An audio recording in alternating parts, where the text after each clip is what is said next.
Prophétique TV, la chaîne qui vous édifie. Celui qui a la vie d'une personne, ce n'est pas l'argent, c'est Dieu. Même si Marcelo allait faire 10 ans, il a parce que c'est la mission en Zam. Il peut s'acabater bilobi là. Non, non, papa. Tu sais tout ça, Ezab Bolingo. Marcelo, il est trop amoureux à sa nouvelle femme Esther. Prophétique TV, la chaîne qui vous édifie. Ngande na tindi bango papa na landa kayo ndi nazaki na problème moko ya lupangu mbongo ebunga kinde na tindi bana baya kuna emaki na landa ka mingi na lunda ka mingi yango na tindi bango baya kuna. Ah, mama obi ke tozoleka na télévision na bana na yo. Na yebi papa na landa kayo yango na tindi bango baya kuna na landa wa na yebi. Prophétique TV, la chaîne qui vous édifie. Bon, c'est la papa loba la vérité, papa Sakola. Nazoloba. Prophétique TV, la chaîne qui vous édifie. Pourquoi au esclavagisme ya bana na yo, oloki bana na yo yo moko? Depuis fils aîné, na oya kolanda, na fille, oloki bango vi na bango baby. Au sali o soki Herma. Arma. Asali Kizengi. Prophétique TV, la chaîne qui vous édifie. Oyebi ke maman na yo atinda esprit ya na yo oyo aza awo na fille oyo bazaka mwasi na mobile. Prophétique TV, la chaîne qui vous édifie. Maman na bino azandoki bozo comprendre te na ngai nanu avana sunga bino makambo ya mbongo ne faut na sunga bino nanu makambo ya spiritualité boye nango awo.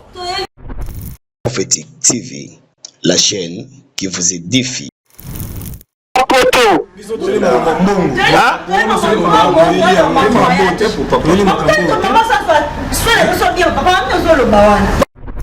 Prophétique TV, la chaîne qui vous édifie. Vous êtes ici sur Prophétique Télévision, mesdames et messieurs, je vous dis bonjour, bonsoir, ça dépend à l'heure à laquelle vous nous suivez. C'est votre frère Brad Bumba, le mathématico de la presse. Plaisir de savoir que vous êtes nombreux de nous suivre ici. C'est votre chaîne éducative authentique, une chaîne spirituelle avec l'homme de Dieu rempli de Saint-Esprit et spirituel aussi, le prophète Samuel Wanzambi que vous connaissez ici dans notre église, la paroisse Shiloh, qui se trouve dans la commune de Bumbu sur l'avenue Souvenir, numéro 133 bis. La référence est entre 24 c'est Lembao et Tamak, juste na Katiso Koti. Vous allez voir la photo de l'homme de Dieu est là. L'homme de Dieu est de retour, excusez-moi, à Kinshasa après l'Afrique du Sud. Il devait faire tout au plus 1 mois. Mais voyage Katena 4. Qu'est-ce qui s'est passé de l'autre côté? Batoubalobé, Belé et tout, ils ont dit des choses. Alors, il est bel et bien ici à Kinshasa. Le prophète Samuel Wanzambi, il était avec l'apôtre Moïse Kassongo. Vous l'avez vu, on a eu à parler de ça. Mais voilà, ils sont à Kinshasa. Qu'est-ce qui s'est passé? On aura parlé de ça avec l'homme de Dieu. Et puis 2 ou 3 questions d'actualité. Yaroyeba, Rebikara, Biso, Yotiko Zangate. Il est avec nous sur ce plateau, le prophète Samuel Wanzambi. Bonjour et bienvenue l'homme de Dieu. Bonjour papa Brad. De retour à Kinshasa, bon retour. Hein? Merci. Ah là oui, je ne peux pas l'appeler ça dans mon tête. Je suis béni. Qu'est-ce que ça me belé? Comment alors la prière pour la toute la dernière question? Je te dis merci Seigneur pour le gloire, pour ce moment favorable. Que cette émission soit bénie au nom de Jésus. Amen. Amen. Il fallait faire au moins 1 mois en Afrique du Sud. Après Johannesburg, Cape Town. Juste dans Johannesburg, Papa Bozoni. Et l'Obami, Bamena Sebino, Maramba Bienté. Qu'est-ce qui s'est passé réellement? Non, ce sont des pourparlers des gens. Moi j'étais à Johannesburg, j'allais être encore hier à l'église, mais on a eu une invitation urgente par rapport à une autorité ici en place, que nous allons intervenir ce dimanche à l'OIA. Alors il a fallu que nous rentrions le plus vite possible et après savoir intervenir ces moments, nous allons encore revenir à Cape Town. Cape Town serait posé, nous venons, nous serons avec vous ensemble pendant 1 mois. Je serai avec vous à Cape Town. Ah, donc c'était une urgence. Oui, et c'était une urgence qui nous a fait ramener à Kinshasa. Ah, bah, tout va lobby. Non, nous sommes des gens, nous sommes des personnes spirituelles. Les gens qui sont conduits par le Saint-Esprit. La Bible nous dit ceux qui sont conduits par le Saint-Esprit sont appelés fils de Dieu. Amen. Donc, ici, quand on lit, moi, même, je suis ah oui. Ouais. Mais au moins, bateau va profiter qu'il y a moins 2-3 jours. Oui, ils sont bénis. Et puis, bateau, il y a qui belé le lendemain à Cape Town, à Johannesburg. On les demande pardon. On s'excuse déjà de Cape Town, mais on arrive. Voilà, on arrive. Mais, à Cape Town, on a Kinshasa. Après, ma balle à bateau. Ça, les gens va balaki et créer moi un problème. C'est ça le 1er août, hein? Fête des morts, fête des parents aussi. Pasteur Marcelo, il y a Simbara à moi 2 points.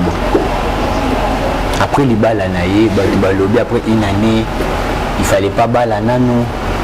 Il fallait zéla nano, il y a mora loba na batu que pour balle à moi si bien il faut au moins 5 ans il y a fiançailles. Mais il y a une année à Pamba. Après l'Iwa il y a moi si. Et puis il faut que avant de poser une femme, il faut qu'on essaye. Donc on a intervenu combien de questions? Tu vas lobby pour Bali. Pour Bali. Tu vas lobby une année et ça il y a 5 ans. Il y a le qui 5 ans. Et puis le qui avant de poser il faut goûter. Il faut goûter. Goûter quoi? Ok. Il y a 3 questions que tu me demandes. 3 questions. Il y a Liboso. Pasteur Marcelo ça m'a balade. Ça m'a bêté pour Bali. C'est normal, un homme va se marier. Après l'Iwa. Après l'Iwa, l'homme est devenu libre. Ça c'est physiquement comme ça. Après l'Iwa, binisi bagwana. Donc à comme il divorcé. Si on a dragué l'obi, il y a un problème là monté. Le problème c'est quoi? Qui donne le pourparler aux gens. Le secret de Dieu c'est se cacher. Si aujourd'hui Dieu est puissant, c'est parce qu'il se cache. Le jour où Dieu va s'exposer, sa puissance va être anéantie.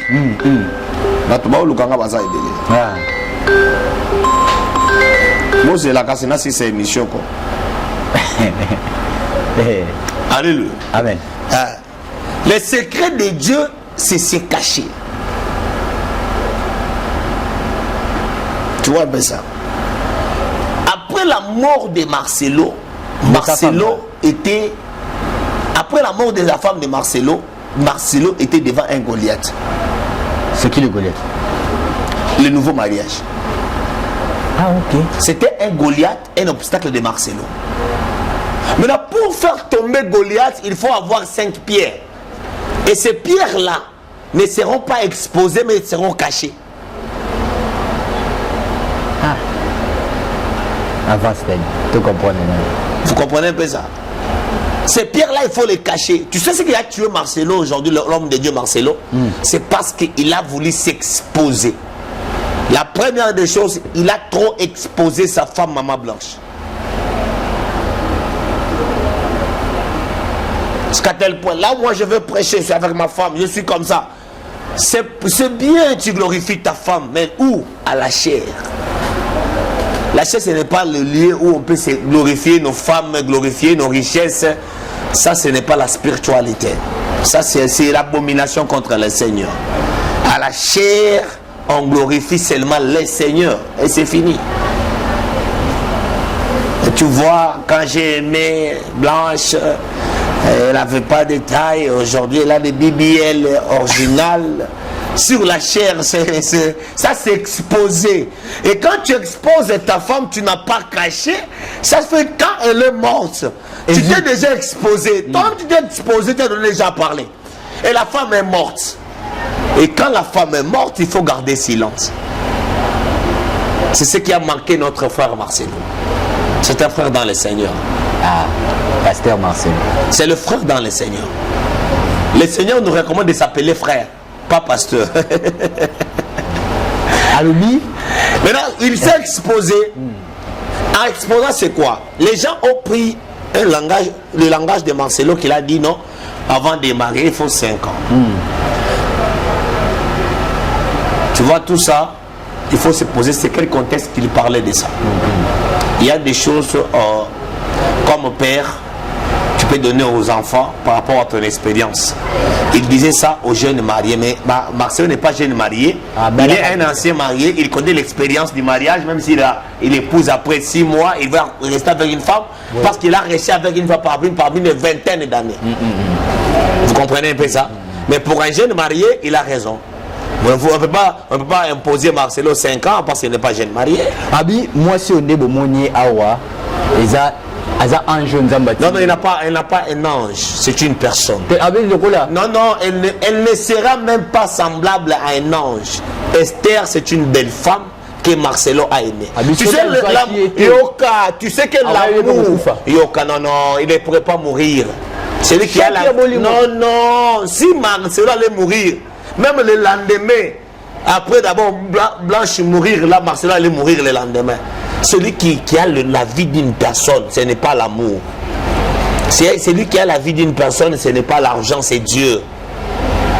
Même si Marcelo allait faire 10 ans, parce que c'est la mission ensemble. Il peut s'acabater de l'obé là. Non, non, papa. Tu sais tout ça. Marcelo, il est trop amoureux à sa nouvelle femme Esther. Donc à ce moment, donnez-lui la chance de parler ce qu'il veut. Non, tu sais, il s'est préparé déjà parce qu'il savait qu'il aura des retours. On va voir que je m'en fous. Ah oui. Bon, de toute façon, ce n'est pas mauvais. Hein. Il est en train de protéger aussi sa façon d'être. Beaucoup de gens, j'ai beaucoup suivi sur les réseaux sociaux. Ils ont commencé avant ils étaient comme ça. Moi, je n'étais pas là. Moi, les jours où j'ai su que Marcelo a une nouvelle femme, c'est le jour de son mariage. Et j'ai vu Marcelo trouver une nouvelle femme. Alors, qui fait ça venir, moi j'ai venu leur mariage, qu'ils soient féconds, Baba qui s'abat la moussous.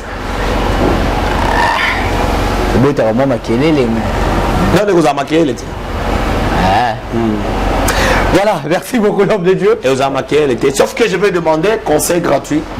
La Bible nous dit, cherchons la paix avec tout le monde, sans laquelle personne ne verra le Seigneur.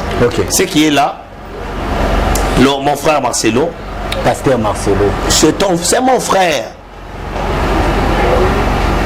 Il peut aussi m'appeler mon frère Samuel. Oui, oui. Le pastorat, ce n'est pas un titre. C'est la servitude.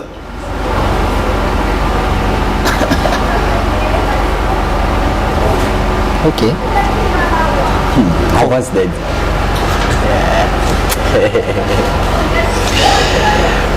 Vous comprenez le pastoral comme un titre. Moi, pour moi, le pastoral, c'est la servitude. Bon, on doit fierté. La pasteur, prophète. La prophète. Na boy.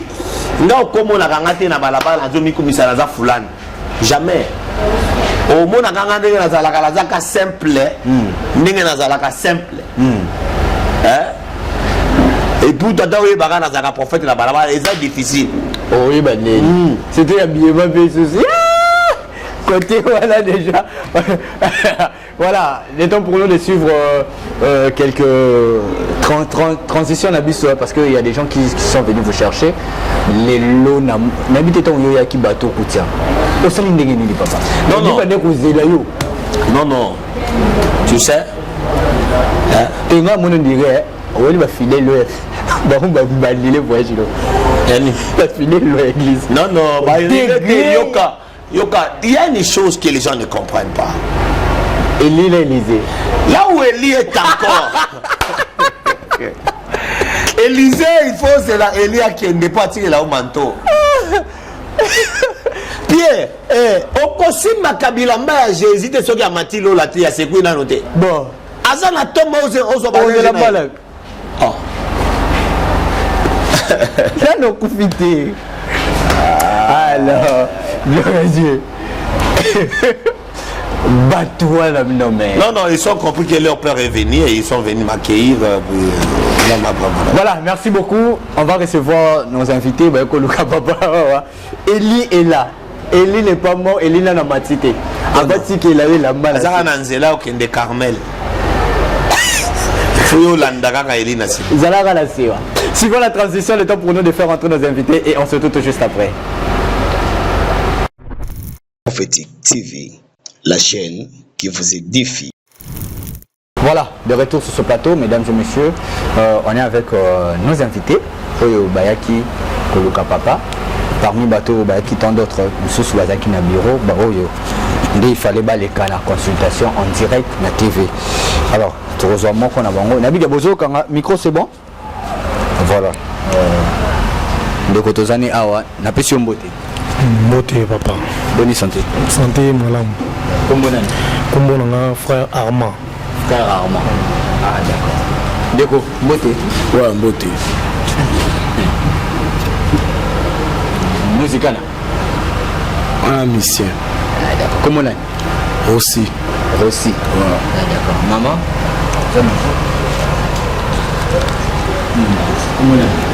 Comment on a Sarah? Deux familles, mon roi? Ouais, deux familles. Malik ni maman monsieur. Yende Yaya. Ah, c'est que. Yo zo micro presse. Nini memi bino awa.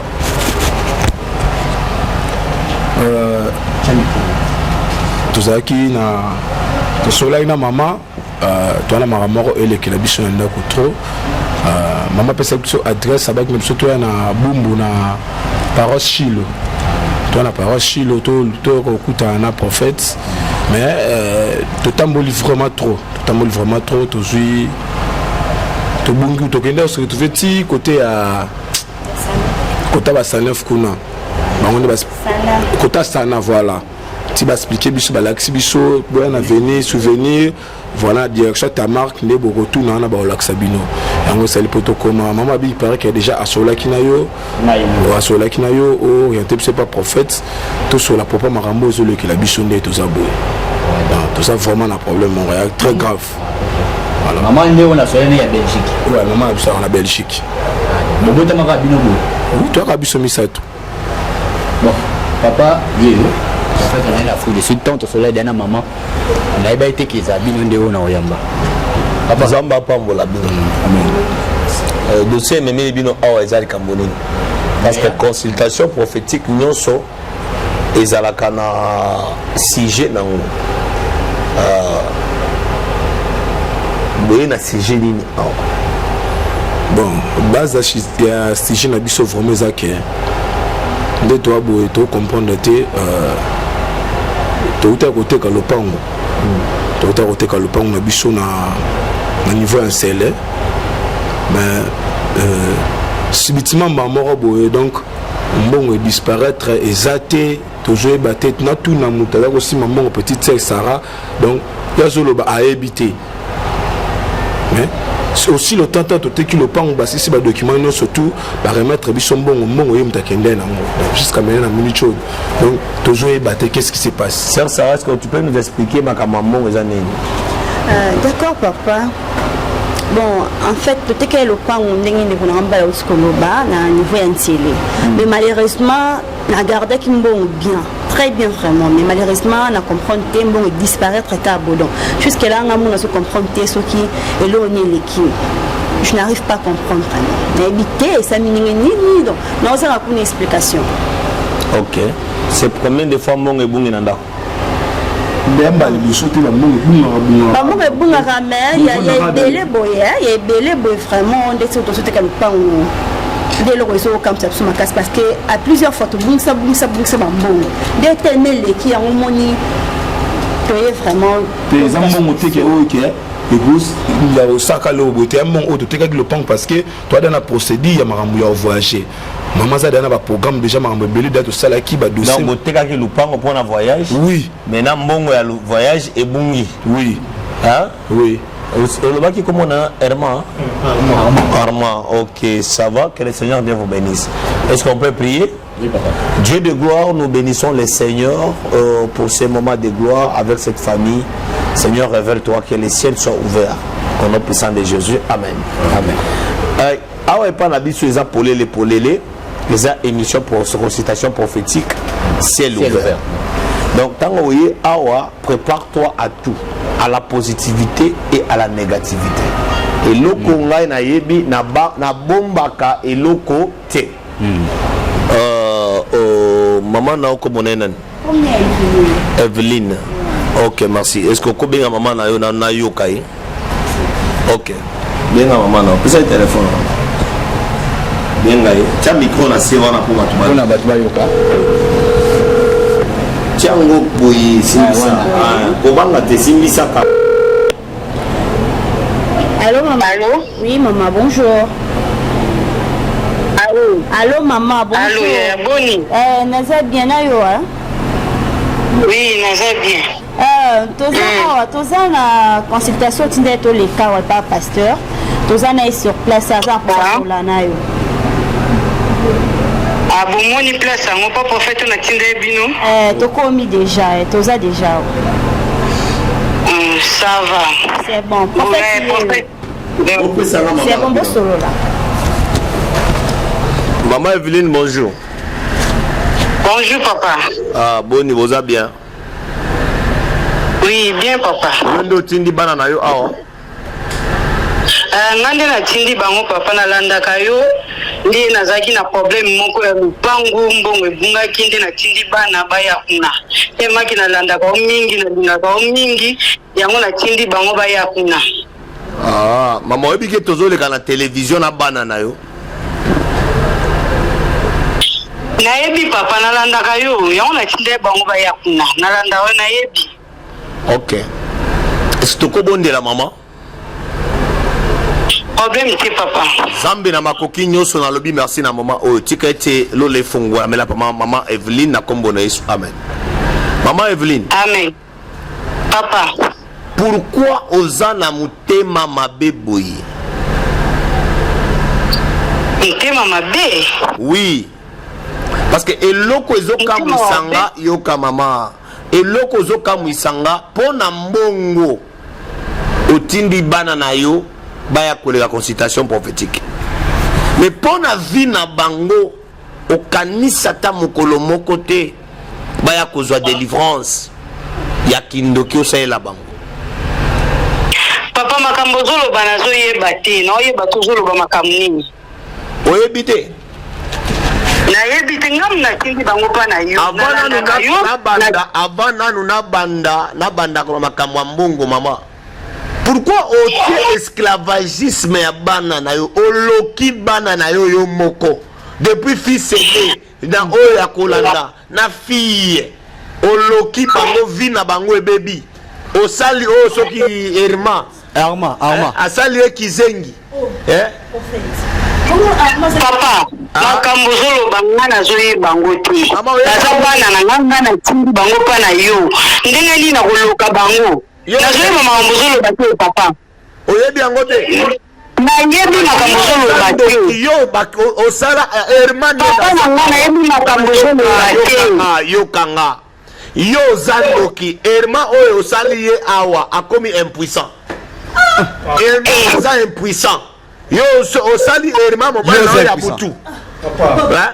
Papa, nayebi makambo wana te. Na makambo zoloba ne bango kusuka nayebi yango te. Nga naza na posa na bango baya poto. Naza na posa na bango baya poto.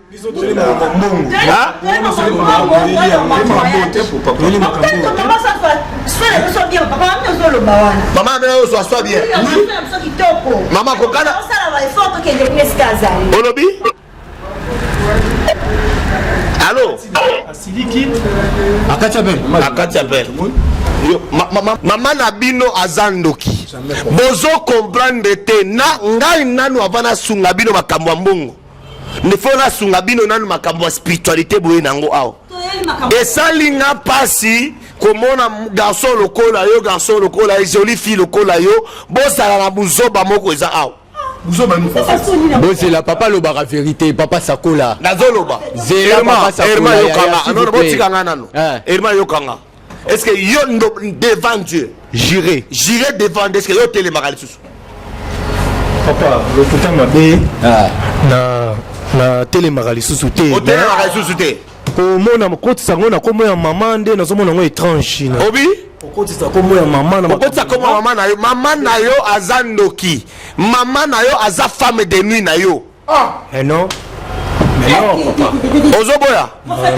Yo omoni maman na yo na licence na yo za nango wana na libota la bino yo nde otanga yo nde aussi sa classe mais na licence na yo wana mama nakanga musala abaluse mobali ya butu abotaka na yo atinda esprit ya mabe pa ya na yo.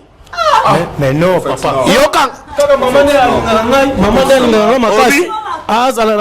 maman na yo atinda molimo mabe pana est-ce que là fongole lo moko la fongole lo moko ozobo ya pona ba problème oyebi ke maman na yo atinda esprit ya na yo oyaza awo na fille oyo bazaka mwasi na mobali papa mamuni nozolo bawana ye na omoni ozo comprendre nete papa oyo na ye baza bandeko papa moko mama moko bakoma isusu mwasi na mobali ndenge garçon oyo akushaka na fille oyo mama dengi papa micro. Allô? Aïe, fille, maman, mi soute zo yo kama. Allô, Sarah? Allô, maman? Sarah? Maman, nazo ko nalobi mobima kwa prophète wana nakanisa kaza prophète solo nzoka za lokuta nalobi mobima wana mama soki bozoleka na tv soki nini nayebi te mobima wana nalobi mama yokanga yo uti koloba olingaka nga mpona vérité la komi ya lokuta papa naza na vérité akoyebisa o te nabi bana nanga babima kuna nalingi te bazala wana yo olingi te bazala awa nalobi nalingi te babima na minute oyo yokanga bien mama yokanga bien yo oza ndoki lelo ndoki oloki garçon na oyo ya liboso oyo komona nani rosi oloki rosi lelo rosi na sara rosi na sara bazobika mwasi na mobali yo rosi na sara bazobika mpona kindoki na yo obebisa vi ya rosi obuma papa ya rosi na papa na bango so buma ye molimo mabe nini oza nango mama na ngai Nous mibale relation liboza nango s'il vous plaît papa non totia micro totia micro toloma makasi bayoka ngai nakolinga kozoba te simba bien tia micro mama papa nazoyoka yo nazoyoka non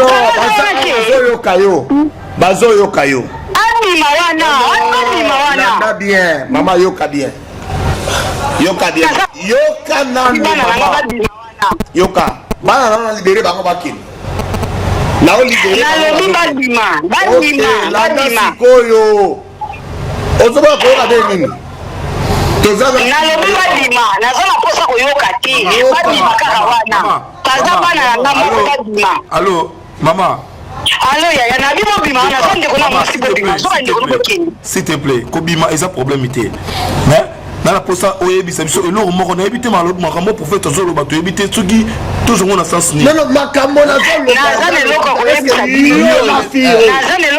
bino te bobima wana prophète wana makambo na yoka omoni ke baoyo mibale batiaka yo apa papa na lokuta mabe eza makambo ya solo ozoloba bango mibale basalaka makambo kaka bango mibale mbongo ate ye nakotuna ndeko nanga mwasi mbongo eza wapi ye naye baza mwasi na mobali ce n'est pas aujourd'hui pas moins de 4 ans 4 ans bazobika mwasi na mobali ndako moko mais non basoyi papa ozoloba lokuta aloba te wana makambo na biso tokosola ngo na ndako tosolana na ndako biso yo ozokushe na ndeko na mwasi seka papa azoloba ya solo azoloba ya wana eza makambo na biso tokosola ngo na ndako tokosola mama azoloba tika nani mama wana nayebisi bango bana fo bafungwama fille oyo aza na bika koloba loba Sarah eza eloko aloba te makambo na biso tokosola ngo na ndako tokosola ngo awa te bokosola yango awa te ndenge nini boyaki kosala nini ya consultation prophétique vi na bino eza en désordre ye akushaka na ye mbongo bozoluka ye nde azwa yango baza kope na bango babima bakende brasa bakende maroc bango oyo soki nakosi balobisanga awa toza dio de la chair mutu oyo akosi ngai nabima awa te soki ngai nakosi nzambe apiniri nga awa na chair oyo me ye na mobale bakusaka mutu asali kindoki nyonso oyo nyonso ozoba oyo mama oyo aza na poto mpo na bamongo na ye ya mobali na ye ya mondele azwaki na poto asakrifia bana na ye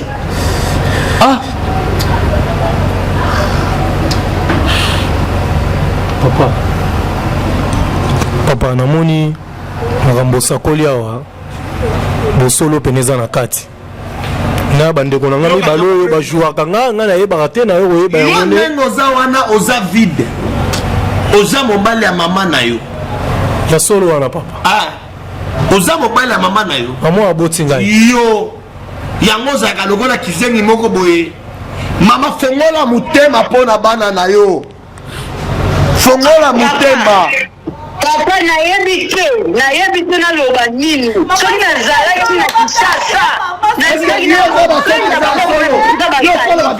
soki nazalaki na kisasa alors même sa vérité soyez dans sa biso nyonso la libération tosala fi na biso normal tokokomatisa niveau te nilema mpe tosali oto bana yo nyonso profete alobesa esoli leka yango esamba na fi na biso sikoyo balobika esala ofukanga motema mapwani mama aloba vérité te biso azwa délivrance obenina wana yo mama loba vérité bana baza awa yo na mwana oyo ya mobali bokushaka na ye erma na molimo boboti na ye 5 bana mama kindoki ezala na suka te kindoki oyo ezala na suka bato bandoki koleka oyo bakufa poto oyo oza nango wana eza ya yo te nazoyebisa vérité moto aleki nzambe na mokili oyo aza te mobali ya mindele wana frimanso nakosi yo mbongo wana kokufa kotika lelo bana bazonyokama na kisasa oyo banani bakokunda oyo na kindoki wana mama papa ngana toyebani te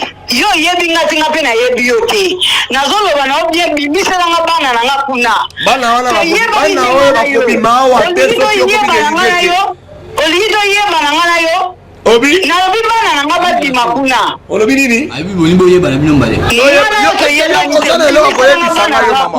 na kindoki na oyo asalite wana bato mosusu balokaka bato ya libanda yo bana na yo propre mama ya salite ya kindoki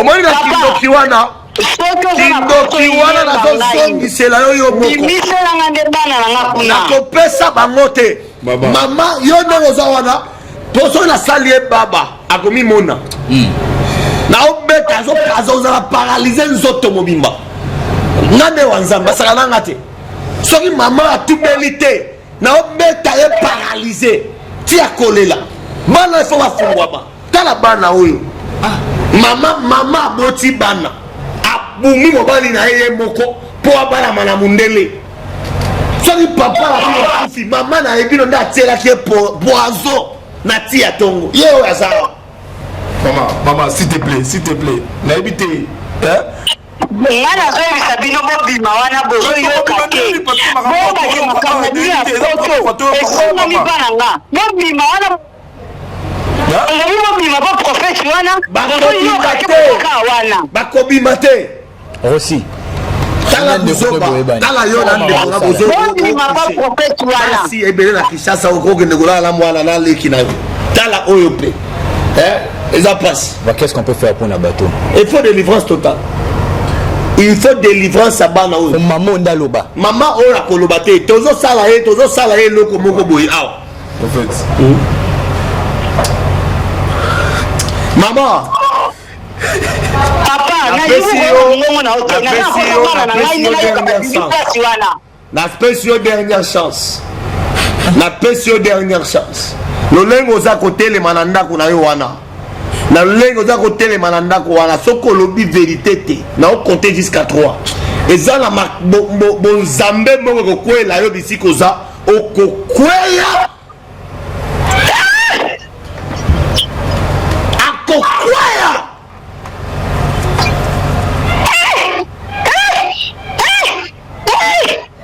alo nayebi soki alobi te akokwaya nayebi mama na bino akozala paralize nzoto mobimba akotelemaka te kindoki asakani na bino lelo ekomi na suka mama oyo efo azala paralize na mobali ya mondele akoboya ye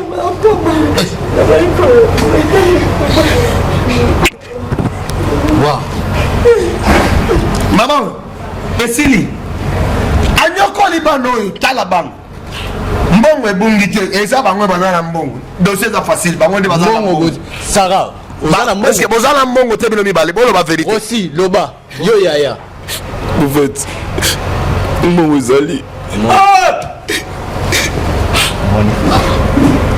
Mongo bazana ngombongo ebungi te yo nde kidiba ongaka otikala awa ozonyokwama bango bakei yango maya bakele mpe mwasi na mobali me balingi babota vi na bango me balingi babota te parce que nzambe akanga libota ya mwana mwasi katapele oyo mwa azobenga botika bango il faut bana baluka baleka na délivrance baleka na délivrance za bakosunga bino non la osa délivrance awa te fo bayaka na bureau lobi na ntongo oyo na ngai esili baya lobi na bureau na ntongo baleka na délivrance na kata lien wana 4 ans akushaka na leki na ye nde adeflora leki na ye me mpe bazalaka na ye 4 ans ye mpe mutu adevierge ye 4 ans eza facilité eza facilité eza facilité mama na bango aza paralysé mama wana akoluka ngai ye moko na paralysé na ye soki aluki nga brad je te dis que le ciel me maudisse napesi ye délai ya 4 jours sinon akokufa 4 jours sinon akokufa bana il faut babongisa tala oyo babongisa non aza na mayele azwi classe mais bon moto mama azwa mama na ye azwa ngo atia ngo aremplace a place ya papa na ye ozomobwana tala sikoyo nde mama abebisi bana bandeko bozolanda nga nzambe alimbi apambola bino nyonso bozolanda nga tala bato mokili eza makasi eza mabe makasi numéro na nga eza plus 243 81 26 20 680 plus 33 59 67 648 benga na banimero wana nzambe akopambola bino nzambe akomona bino nzambe akovisite bino lola efongolamela bino botielanga confiance naza na Kinshasa bolukanga bobenganga tielanga confiance nayebi bato ebele baza touché par rapport ya bakao et les cas surtout inceste bato ebele baza touché bazo la lutte akobenga prophète Samuel par rapport ya bavoleur nasi na bongisi banimero na nga nyonso ezongi normal ntango bazali na Afrique du Sud tielanga confiance rozongelanga lasela opriere na yo okozwa lobiko lolo eza kofungwama nayebisi mutu nyonso oyo akotielanga kofesa kobenganga. Que le ciel te bénisse. Merci beaucoup. Amen. Merci beaucoup. Papa. Merci beaucoup. Surtout aussi ici à Binobo qui est des bureaux. En tout cas, merci beaucoup l'homme de Dieu pour éclaircir ma cambo. Tomoni maman, j'ai téléphone à vous s'il vous plaît. Waouh. On était avec le prophète Samuel. Merci Nabino Sobozo qui est. Vous avez vu ce qui s'est passé ici. Il y a un allé qui insiste à mon depuis 4 ans. Pas de viergeailles. En tout cas, ma camboza est minée. Numéro Nabiso est affiché de l'autre côté. Plus 243 963 58 56. Bobenga. En tout cas, Nzamba Omimonisa. Adresse à l'église Yangwana. Boya, beaucoup de prophètes. Bino Fobo le Canada délivrance. Bokeneboka, oh, le prophète Orlobana Bino. Tokotani na Mikolo, oh, Ezali Koya. Portez-vous bien. Au revoir. Prophétique TV, la chaîne qui vous édifie.